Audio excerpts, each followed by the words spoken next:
Good morning. Sean, Feral Witch of the Wilds, coming to you from an absolutely gorgeous morning, early spring day here in the western U.S. And I've mentioned desert before. This technically is a semi-arid shrub steppe area.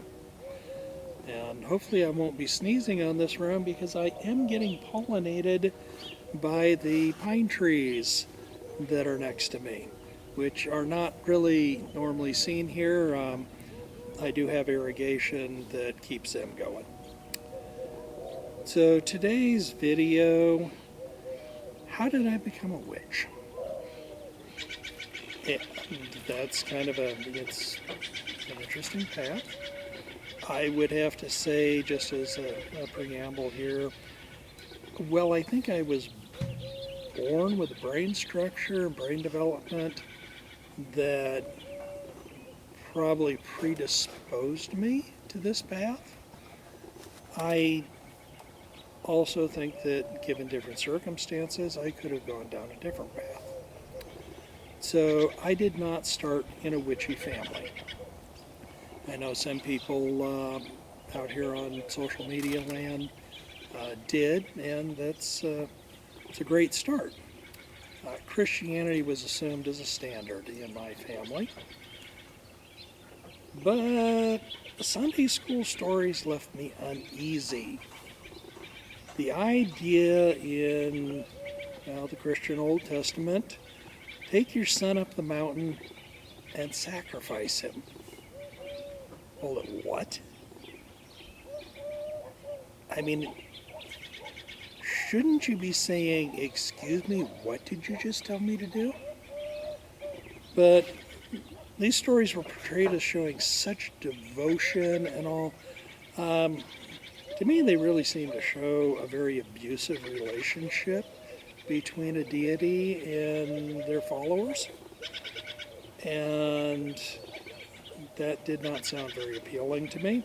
So I was left wondering, what else is out there?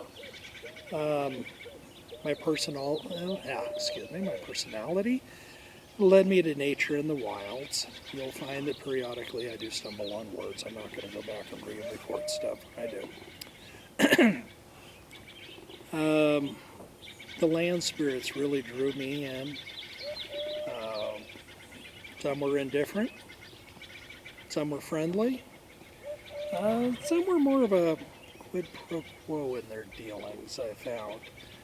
That if you cared about what they cared about, they would care about what you cared about.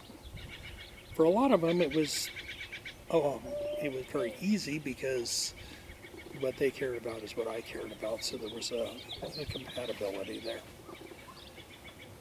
I didn't see the path as witchcraft. I'd been taught to believe witchcraft was evil, and that was still clinging on. I knew what I was doing was not evil. No ifs, ands, or buts about that. Didn't know what to call it, and I really didn't think about it a label. I didn't feel the need to label it. Entered my 20s, I was living alone, gave me room to be more open within my own walls. Fully understood many would strenuously object to my path, including my family. So I was very much in the broom closet. And I put a front on, code shifting to fit the Christian majority. You'll hear me use that term, Christian majority, for the USA. Officially, it is not a Christian nation, it's a secular nation. But the reality is, whether people specifically call themselves Christians, or if you talk to them, you'll find out that they pretty much, that's their belief structure. They just, for whatever reason, don't want to call themselves Christians. They are the majority, and there is a definite influence in society and politics of that.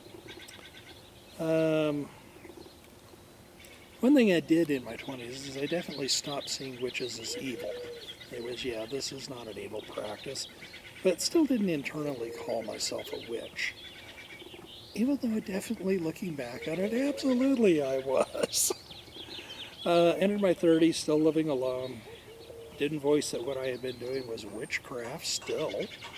But I was starting to view it that way, starting to see it that way. Started seeing witches in a very positive light as general. I'm sure there were ones that were negative. They're people. But generally, it's a positive. So, still putting on that front and code shifting to fit the Christian majority. Still didn't call myself internally a witch. Get into my 40s, mixing living alone and living with my mother part-time, also keep maintaining 2 places. Her health was not good. My father had passed a number of years before, and she didn't have anyone else. And I was absolutely going to take care of her because one thing she really did not want to do is have to go into a nursing home. So, no real changes overall outwardly from my 30s, but I was definitely expanding my horizons with spellcraft. Technically died during a cardiac emergency. You gain a new perspective on life when something like that happens. And get in my 50s, living alone, both my parents were gone. COVID-19 hits. We went from March of 2020 from being full-time in the office to getting an email that said anyone who can telework, pack up your stuff, go do 100% telework. Honestly thought it was just going to be a couple months at most, actually a couple of weeks I figured really. Here we are 4 years later and I'm 90% telework. One thing I did is just with the overall impact, millions dying of COVID, and I just looked at this and said, why am I still putting on this front? So I dropped the front, I stopped the code shifting, things like the jewelry that I love to wear. Put it on one morning and on a day that was heading into the office at that point, because we were 80% telework at that point, and walked into the office wearing jewelry that if anyone looked closely, they would say, wow, that's something typically a witch would wear. So, yeah. I'm not sure if anyone actually looked close enough to even see the symbols and whatnot and realize it. So, yeah, I didn't announce it to the world. I just quietly and completely unapologetically identified as a witch. It was a wonderful feeling, and so much stress dropped away when doing that.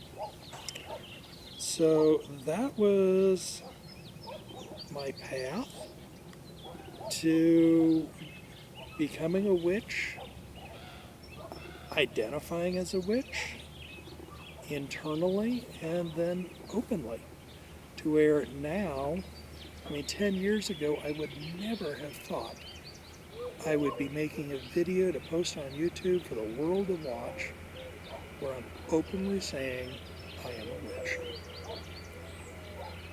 So these days, as I mentioned, I openly wear the witchy jewelry, which is predominantly silver. I don't go too much for the stones at all, but the silver I love.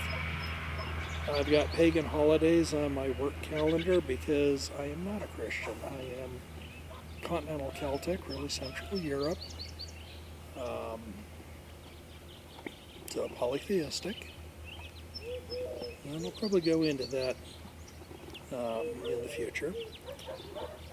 I don't worry about who might be seeing me performing spellcraft about my home or in the woods. People wouldn't worry about praying to the Christian deity. Why should I worry about my practices? So that's the path. Certainly whatever your path is and has been and all, I hope you have not had to go as many years as I did before you could openly identify as who you actually are. So, may you have a wonderful day, and the deities bless you.